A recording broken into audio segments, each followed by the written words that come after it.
పాత కట్టడాలపై నూతన అక్రమ కడ్డాలంట. ఇదిగో పాతది, దానిపైన ఇంకో బిల్డింగ్ పడిపోతుంది.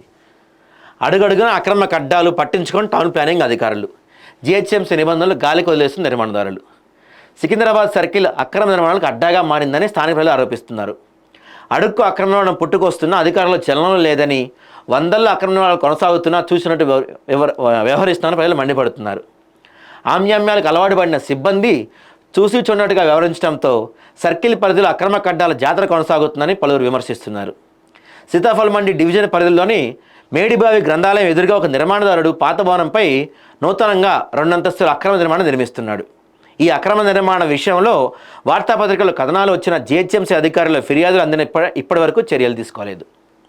వారాసిగూడలోని గొల్లపొల్లయ్య బావి, పోచమ్మ టెంపుల్ వీధిలోని ఒక నిర్మాణదారుడు G+2 అనుమతి తీసుకొని అదనంగా 2 అంతస్తుల నిర్మాణం చేపట్టాడు. ఈ అక్రమ నిర్మాణ విషయంలో కూడా ఫిర్యాదులు అందిన జిహెచ్ఎంసీ అధికారులు నిమ్మకు నీరెత్తినట్లు వ్యవహరిస్తున్నట్లు ఆరోపణలు వస్తున్నాయి. అక్రమ నిర్మాణాల విషయంలో జిహెచ్ఎంసీ అధికారుల తీరుపై స్థానికులు అసహనం వ్యక్తం చేస్తున్నారు.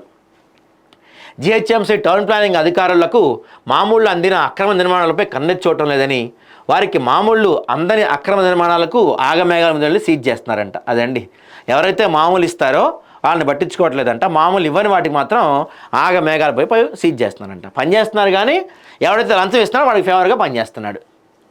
ఈ మధ్యకాలంలో పలు నిర్మాణాలను జిహెచ్ఎంసీ అధికారులు ఫిర్యాదులు అందాయని సీజ్ చేసిన విషయం తెలిసిందే.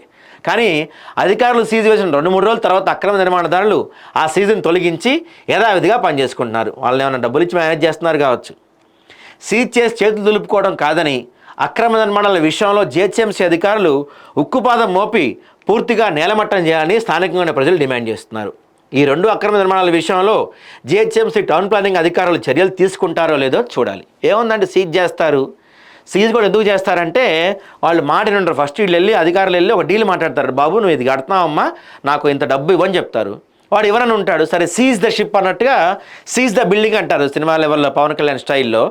తర్వాత వాళ్ళు వెళ్ళి సరే అంత కాదు ఇంత తీసుకోండి, ఫుల్ బాటిల్ తీసుకోండి, అట్లా అంటే ఎట్లా మనం సర్దుకోవాలి కదా అని ఒక డీల్ మాట్లాడితే సరే 2 రోజులు అట్లా నుంచి తర్వాత పైకేసుకొని మీ పని మీరు చేసుకోండి అని చెప్తారు. ఇది మన అధికారుల పనితీరు.